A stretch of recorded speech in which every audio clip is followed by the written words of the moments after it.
Hi, my name is Charles Malki, biologist and plant expert with Ivory Organics, where we grow cool plants and author of Saving the World with the Home Garden. And this is now part two of my podcast interview with my newest friend, Dr. Lori Myren-Manbeck, who is also the author of You Can Save the World. In fact, you're the only one who can. And I'm putting that link for your convenience in the description below this video, as well as in the comments below. And for your convenience, I've also given you the link to the Inclusivi-TEE YouTube channel, which I encourage all of you guys to subscribe. It's free to join. And don't forget to hit the push bell notification to stay informed of all of her educational content as soon as she makes it available. And again, for your convenience, you'll find those links in the video description below, as well as in the comments. I hope you enjoy this interview. Hi everybody, this is Lori and I am the founder and CEO of Inclusivi-TEE, and this is our podcast, which we co-sponsor with Alliance for Sustainability, a wonderful nonprofit based in Minnesota that works on equity, justice, a sustainable world. And this podcast is all about creativity and health and justice and kindness. And today is part two of an episode we started it 5 minutes ago, but you may not have watched it 5 minutes ago. And I'm talking to Charles Malki. And I'm going to do another introduction of Charles, who is very impressive. And it's been such a pleasure to talk with him that we just couldn't get everything done in 30 minutes. So Charles Malki is a biologist, attorney, inventor, entrepreneur, and author of Saving the World with the Home Garden. I love that title, Charles. He has published in the Journal of Surgical Research, the American Federation of Medical Research, and currently co-operates a garden-based company named IV Organic to help home gardeners and commercial orchards grow the most healthy and nutritious plants and trees. I've also heard that Charles loves to teach, and in fact, in our last episode, he mentioned teaching and how important that is to him.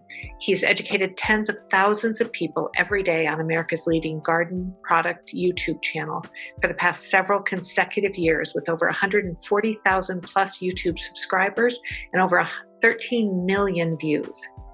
13 million views. Charles, thank you so much for being here.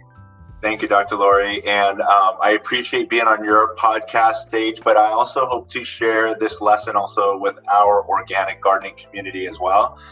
So Dr. Lori, if I can also introduce you as well. Dr. Lori Myren-Manbeck is a licensed clinical psychologist, and she earned her PhD from the University of Rhode Island. Her specialties in geriatrics, and feels honored to be allowed into people's lives at a time when they're reflecting on all they have done and trying to find themselves in the midst of medical, emotional, and lifestyle changes. She said she never expected to open a business, but in late 2016 realized that she had to do more to promote environmental and social justice. Inclusivity was born out of this need. The company creates sustainable fashion, supports community organizations, and hosts inclusive talks, sustainability, and podcasts about creativity, health, quality, kindness. As Inclusivi-TEE took shape, and I apologize for stuttering, but I just want to share inclusive and T as in t-shirt, and hopefully for those that have a screen, I can share the spelling. But Lori became more interested in sustainable living and engaging conscious consumers. She decided to write You Can Save the World because she wanted to provide really simple tips anyone can follow to live a more sustainable life. Lori's already planning the second volume, as well as a companion book on self-care. And again, thank you, Dr. Lori, for sharing your podcast stage with me, and looking forward to sharing this lesson with our audience as well. Well, and I thank you for being here. I just want to let everybody know that what we're really talking about today, so the last time we spoke, in the last podcast, we talked a bit about organic gardening. We talked about sort of how Charles got to where he is now, and how his organic gardening and love of the earth and the planet and the plants started when he was a very young child, watching his mother and his grandfather in the garden. And so we talked about how, we also talked about how for Charles, through all these threads, so he was in medical school. He went to school and became a lawyer, worked as a lawyer for a number of years, sold real estate, and then came to be this organic gardening guru that he is now. And through all of that, one of the threads for Charles has been education and teaching and wanting to share information with people and help people. And what I noticed and noted is that I also think there's a huge amount of compassion through all of that. So the desire to make the world better in all these different ways, and the understanding that all of us have different paths that we can take, and that it's wonderful if our goal at the end of the day is to make the world better in some way. So Charles, that's kind of in a nutshell what we did last time. Today, what I'd like to ask you about are some things such as, tell me more about your passion. Where does your desire to do the work you do come from? And how would you define that? I would also like to talk about any tips you have for other people who are maybe interested in the kind of career you have, or interested in being more active in the organic gardening space. Then I want to talk to you a bit more about your holy place, and we'll define that in a bit. And then I'm just going to ask you to tell us a story about your life. So to start, what I want to ask is, if you can, just tell us more about what drives you, what your passion is, where the core of that is for you.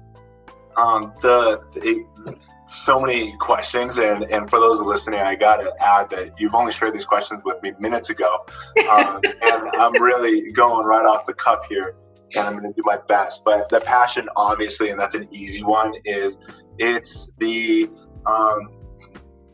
fans. And fans is not necessarily the best word, but it's all of the gardeners and my gardening community and the organic community that I've aligned myself with, and they've allowed me into their world just as I've allowed them into our world, and sharing education at the end of the day, and trying to grow, whether it be, your flowers or your vegetables or your fruit trees or whatever it is that you're trying to grow, but trying to grow it in the best way and in the most cutting edge way.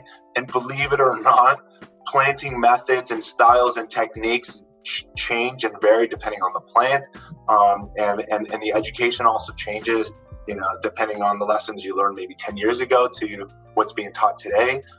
And there's a lot of education. After all, there's universities that are dedicated specifically to getting degrees in agriculture and so forth, things that didn't exist 20 years ago, when the best I could do is, get a degree in biology, when most of my courses were like, I purposefully want to take more botany courses because I knew plants meant life and health, and I was on that pre-med path and did a lot of research, in that direction. And I knew that plants were the answer, and all my research to this day, and now I'm like more confident than ever, is that plants are the answer.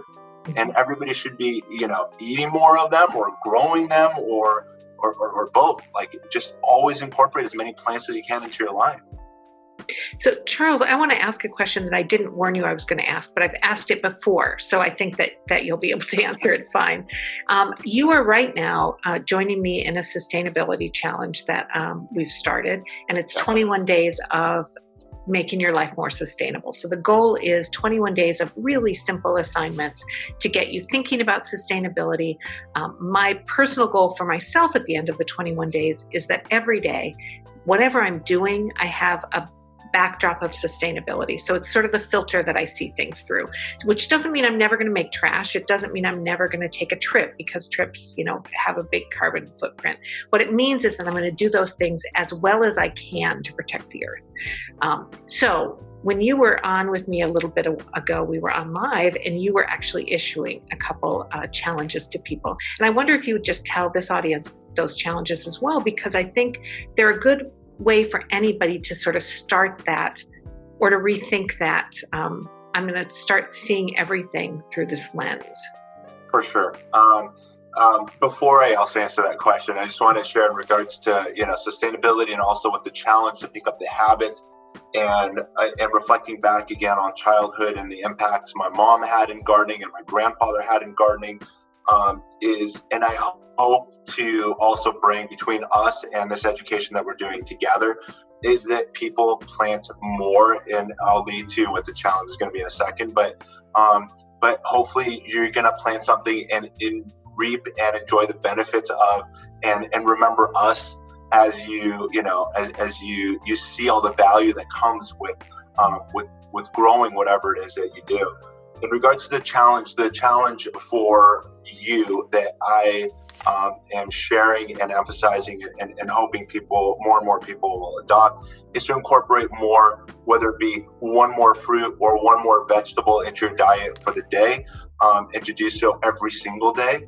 And the other part two, if I can make it a little bit more complex with this challenge, is that, if you, for example, open a tomato that you enjoyed, is that you save some seeds and consider also planting them as well. Or if you open an avocado, which I open at least 2 or 3 a day between our family of 4, and save those seeds, plant them as well. And even if you're like me, where there's no more real estate to be planting more things into, give them to your neighbors, give them to your family and friends, and they'll love you for it as well as yourself for having created life as well, and something that'll bring happiness and joy when they pick fresh vine-ripe tomatoes or avocados or apples or whatever it is that you're going to be introducing into your backyard orchard or your patio orchard, or even things you can be growing also indoors. And I would just want to also say I like very much where you said, plant something and watch it grow. And I think for me, that doesn't just include planting plants. It includes planting the seed of this information for someone and watching it grow. It includes planting kindness and watching that grow. And so I think that when we talk about sustainability, I just want to highlight that for us on this show, and I think for anyone who cares about sustainability isn't just taking care of the planet. It's actually taking care of the people who live here, the animals who live here. It's taking care of, it's working for equity. It's social and economic and environmental. And the planting, for me, that planting analogy works in all of those. That our job as humans is to plant things that grow and flourish and create a better world, whether it's trees that provide oxygen or kindness that provides peace and stillness and the shared beauty that is this connection between us, that this sense that we belong in this conversation right now. So anyway, that's just, I wanted to say, I think that planting analogy is a wonderful one, whether you're planting a real plant or something else. Thank you. So my next question then is, as you are looking at or talking to people who maybe are interested in pursuing a career that's similar to yours, or that at least is in the organic gardening field, is there any particular advice that you would give to people who are coming up looking at this? So I've got 2 very different backgrounds educationally. One being, and I don't know which podcast, I know we've had different parts now, but for those that are listening to this for the first time, I from the age of 5 felt destined to follow medicine and to become a medical doctor. And as it escalated all the way to the age of about 21, 22, I put in already years with the specialty that I wanted to become a cardiothoracic surgeon, heart doctor, and then within a matter of months, I found myself in law school, and quickly, and my logic and thought behind that would be I'd be an attorney on the board of a hospital and implementing the ethical and moral dilemmas and issues that happen on a daily basis, and helping many lives per day compared to what I could otherwise do as a surgeon, impacting 1 or 2 lives per day. And with that, I got into law school and finished my 3 years and graduated, and found myself passing the Florida bar, not California, which is where I was educated. And with that, ended up moving to Florida, what was supposed to be a year, had an almost 10-year practice, and benefiting almost 300 people with their real estate needs. But along the way, and I know you already mentioned it, and I know I'm going to say it a couple more times, but all of the growth and all the success that I've had in my professional career has always been with education. Even in law, I would go from brokers to brokers' offices. And even though I was a broker myself as well, as owning my own title insurance, I did everything in real estate in Florida.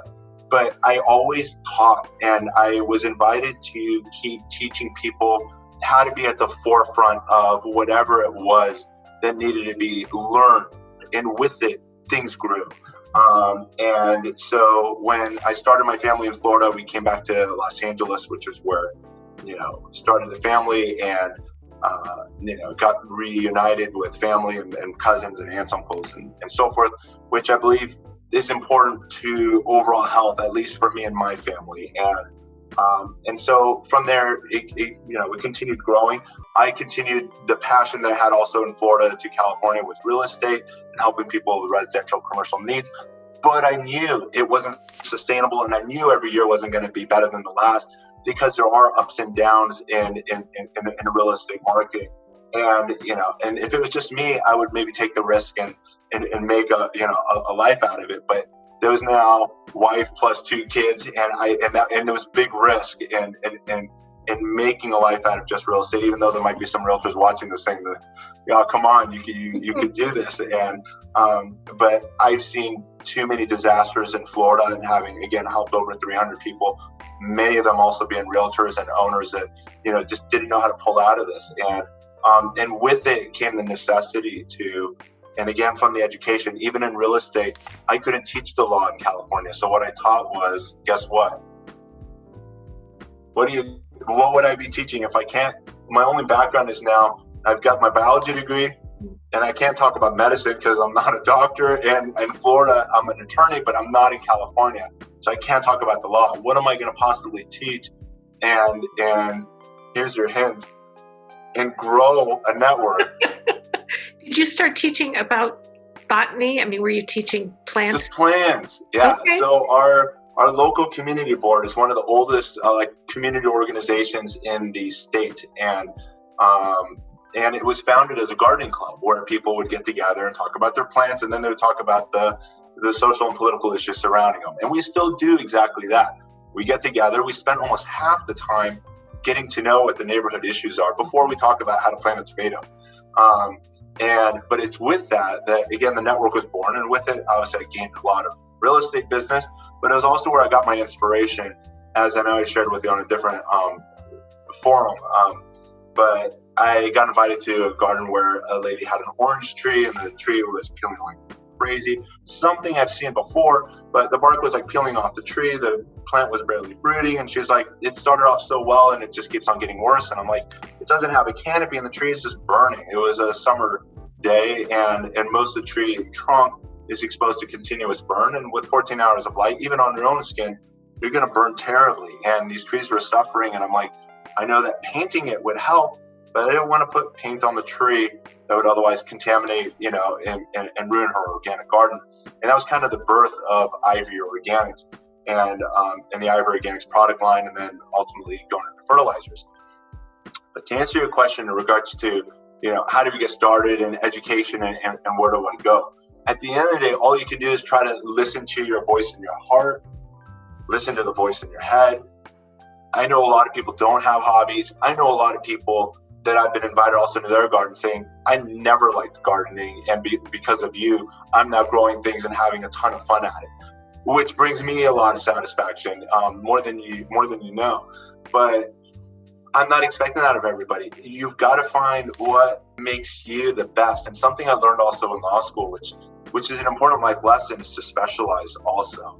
And if you're gonna bring value to the world, is try to again listen to your head, listen to your heart, and find out what it is that you think you can or want to master and become the best at. And the way you're gonna become the best at it is by reading everything about it, and try to meet the people that wrote it, or or the people that teach it, and you're going to become at the front of that wave, and then bring that value to your family, bring it to your neighbors, bring it to your community, and watch your life grow. And you'll finally be that 1% of the population that is doing what they love, loving what they do, however that saying goes, and making money at it too.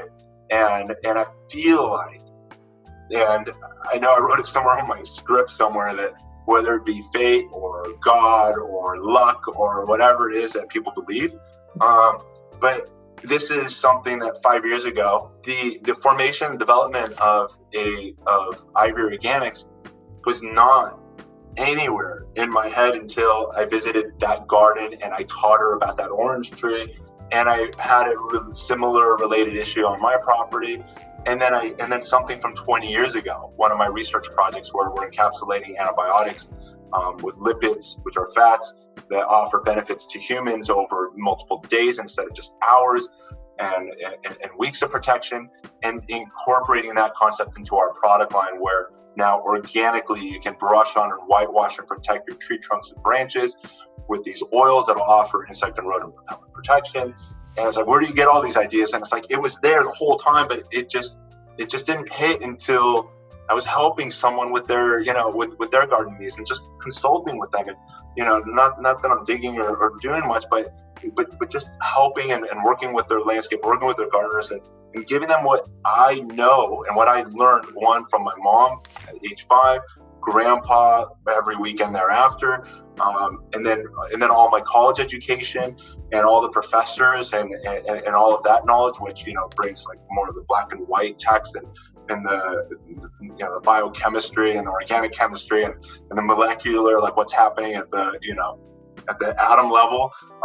But together, it's like I feel like I've got the answers, and I feel like I can make a difference. And I made this specialty. I feel like I'm like that 1 out of 100 or 1 out of 1,000. Like I know only this really well. Just like also in foreclosure with my law firm, even though I have to take civics and property law and real estate and I think there's like constitutional law and all these things that I didn't like at all, but I had to like it enough to do well in their exams. But of all of these subjects, my entire practice was like a paragraph again, kind of like with what I'm doing right now with the whitewash of ivory organics or a fertilizer with NPK. It's just a paragraph out of an encyclopedia on gardening, and I've made it our world. Just that little paragraph out of an encyclopedia, and my advice or suggestion, recommendation to anybody that's starting is try to become a master of something. We've all heard that expression, jack of all trades and master of none. But I kind of feel like I do have that diversity. But in life, it's really, you got to be really good at that one thing. You won't find me, even though I do occasionally paint, and do some plumbing, and I love working on my sprinklers. But again, that's my passion, also. But the goal is to give those jobs away while you focus on what your specialty is, and that's where you'll find the greatest value in your life and financially and satisfaction and so forth. So that would be my tip. Well, and from what you said, it also sounds like your tip is keeping open to learning, because the orange tree story is a great reminder that you can find inspiration and sort of your path in all sorts of ways. You just have to be open to absorbing that information and figuring out what it means. And so I think that's another tip, that the glass half empty, you want to fill it all the time. So you're looking wherever you meet people, whatever you're doing, you're looking for that information. So I think those are excellent tips. Now, I mentioned that I was going to ask you about your holy place, and I'm just going to do a little background on why I'm doing that. So last week, I interviewed Rachel Z. Miller, who is an oceanographer and also a National Geographic explorer. And she calls herself an exploratory scientist. And she does research on the oceans and does a bunch of research that has contributed to things like understanding how many microfibers there are in the water and what the microfibers are made of and what we can do about that. And in fact, she's also the creator of the Cora ball, which is a ball that collects the fibers in your wash so that a portion of them are collected and they don't go into the waterways. So kind of a big thing. And we were talking when I spoke with her about where we find our most holy spot. Like, where would I want to be if I'm feeling that I'm just not feeling right. I'm feeling just off kilter. It's a bad day, something like that. And for Rachel, it's definitely the ocean. She said it's the water, that if she needs to be at peace, she goes to the water. For me, it is trees. Even if I'm sitting in my house, if I'm just feeling stressed or anxious or sad or scared, I close my eyes and I'm in the redwoods. Like, that is my safe place. I'm sitting up against a tree. I can feel the bark behind me.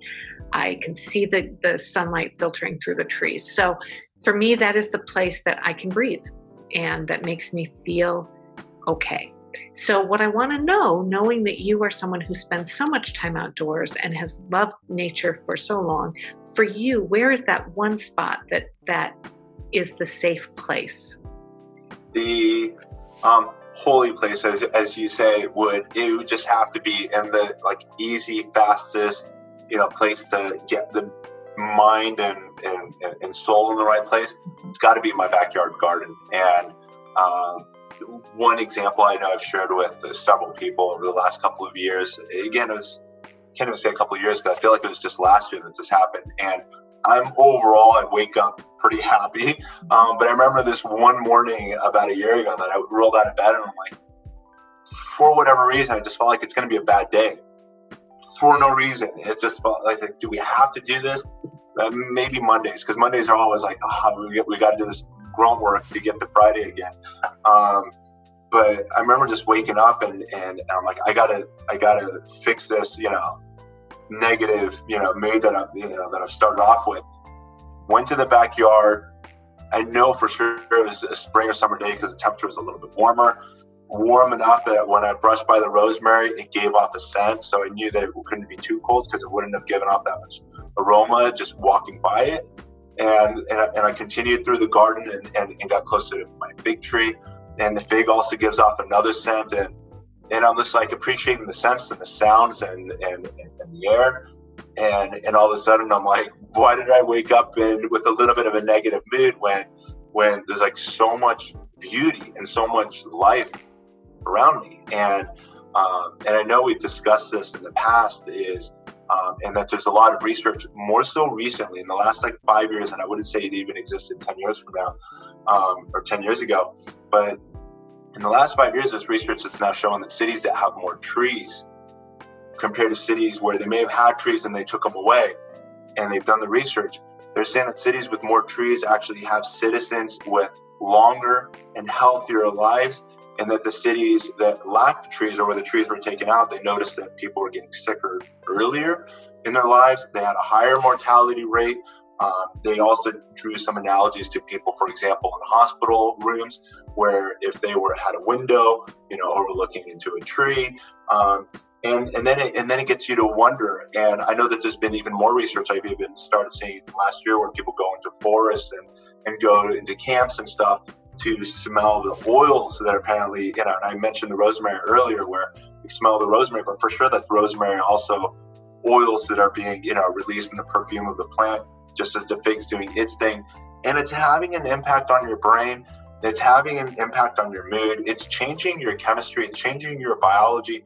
If it's taking you from a bad mood to a good mood, what is it doing to all the bad things that could potentially be happening in your body, such as cancers and so forth. And the fact that you're breathing more, allowing more oxygen into your body, the fact that you're calm and at peace, you're going to be more productive and you're going to have a better day. You're going to be happier, which is better than being miserable and sad and depressed.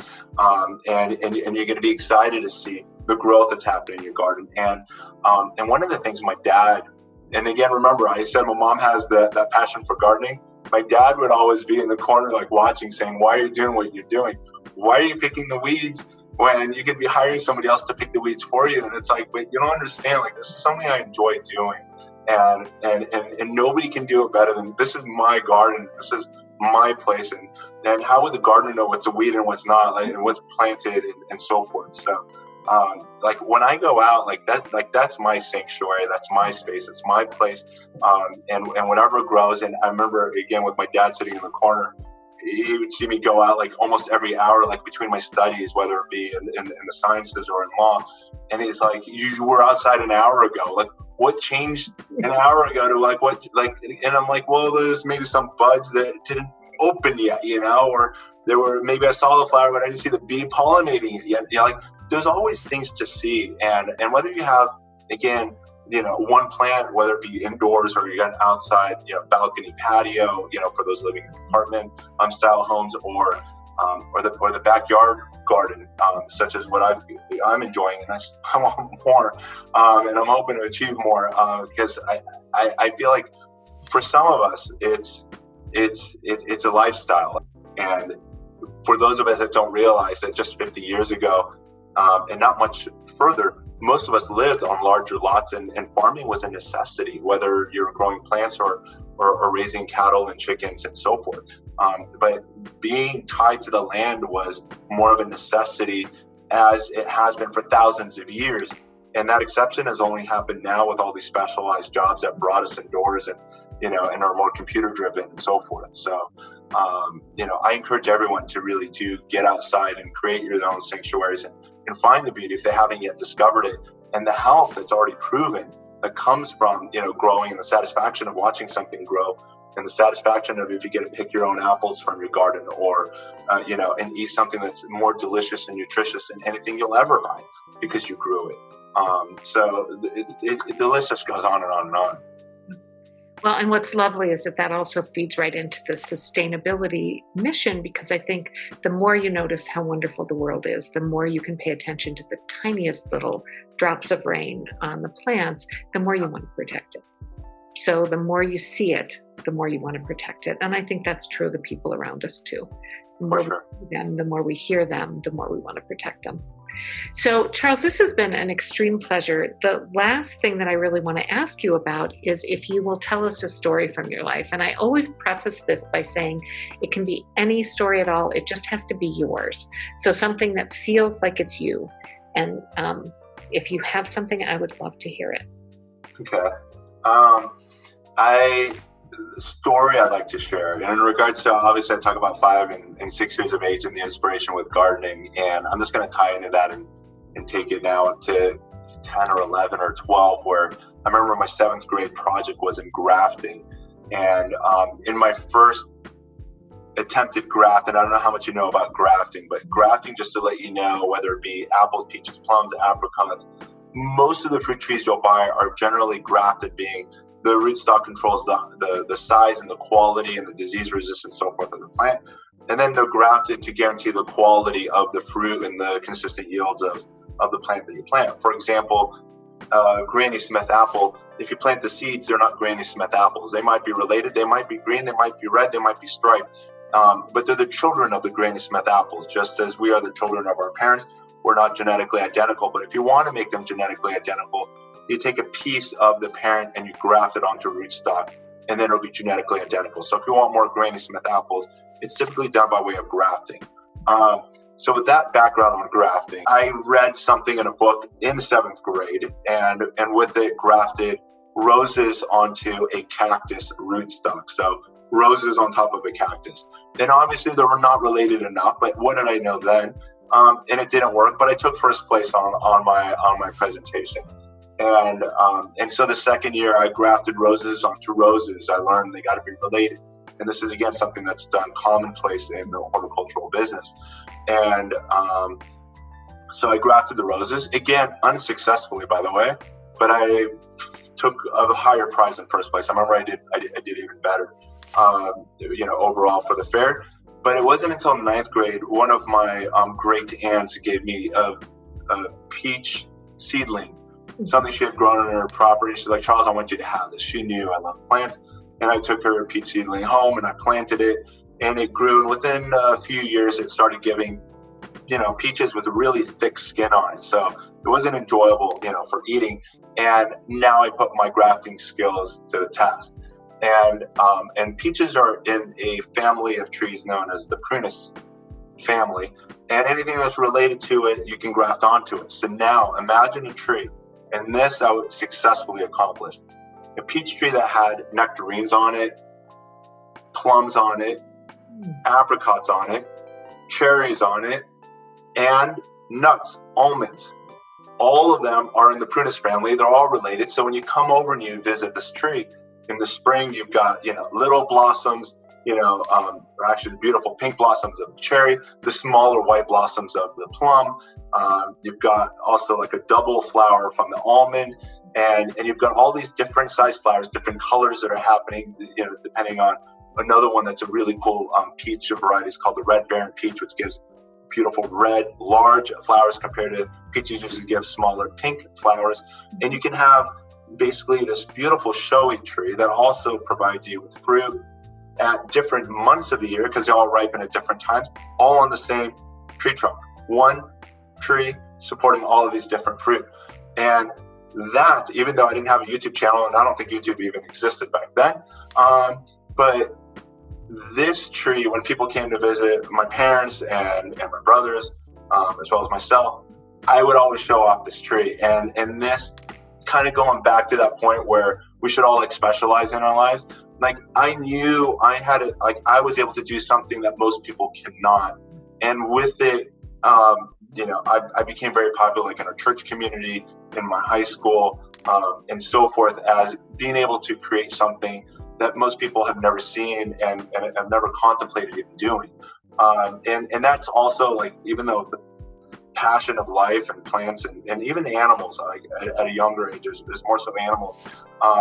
But the plant, like hook, it happened actually with grafting. The science of grafting is a skill not too hard to master, but brought me, you know, another higher level of satisfaction. Like I kind of felt like, you know, the doctor in the garden, you know, and doing like bypass surgery on my plants, and just watching that success and the value that it brings. Also being, now you've got, for example, in my backyard, I've got a 10-in-1 fig tree. Remember, as in another podcast, we're talking about how figs can be black, brown, green, you know, striped with tiger stripes and so forth, and be beautiful to look at in addition to, you know, enjoying and eating. But each fig on average will have a footprint of about 8 to 10 square feet. And so instead of having an entire backyard of figs, you can graft onto the 10 branches, as I have done, 10 different flavors of figs. So now I have in the footprint of a single tree 10 varieties of figs that I get to enjoy. And again, the value of that being is, again, instead of having 10 fig trees, you still have the quantity of one tree with all the flavors and diversity of all the different, you know, flavors and fruits that you'd want to have. That's amazing. So yeah. I just have a quick follow-up question. Sure. Simple one, because this is fascinating. When you graft a tree, do the parts of the tree intermingle, or do the cherries stay completely separate from the peaches? And oh, excellent question. Yeah, so in regards to the characteristics, all the characteristics of the plant remain independent from the others. So there is no blending of flavors. Okay. All the rootstock does is contribute towards the overall height of the plant. So for example, you might have like a dwarf lemon tree or a semi-dwarf lemon tree or a standard lemon tree. All of them are Eureka lemons, or all of them are Myren lemons, or all of them are whatever variety was grafted on top. Sure. But the roots dictate how big and how vigorous that plant's going to be. So the roots control more so like the size, but also offers disease resistance and drought resistance and whatever that root's doing, but it doesn't affect the flavor of the fruit. So on the tree, again, this is fascinating. On the tree, is it, if you graft a cherry over here, is this piece of the tree cherries, and then this piece might be something else? Correct, like almonds. So interesting. And all of them will ripen in its own separate season. Yeah. I think that is just fascinating. Oh, it is. It really is. Such a pleasure, and I'm convinced that we'll have many, many more conversations. No, I'm looking forward to it for sure. This one, however. So, Inclusivi-TEE Sustainability. Our guest was Charles Malki, who is an amazing biologist and plant guru and organic gardener. And his company is IV Organics. So I hope you've enjoyed this lesson with my newest friend, Dr. Lori Myren-Manbeck, and author of You Can Save the World. In fact, you're the only one who can. And I'm putting that book link below this video description, as well as in the comments below for your convenience. And secondly, do please take that 5 to 10 seconds to click the link as well to her YouTube channel and show your support by subscribing and hitting that push bell notification to stay informed to all of her educational content as soon as that becomes made available. If you've enjoyed this lesson, as always, please give us that thumbs up, and most importantly, share these lessons with your gardening friends and family. As always, keep growing with IV Organics, and wishing you all happy gardening.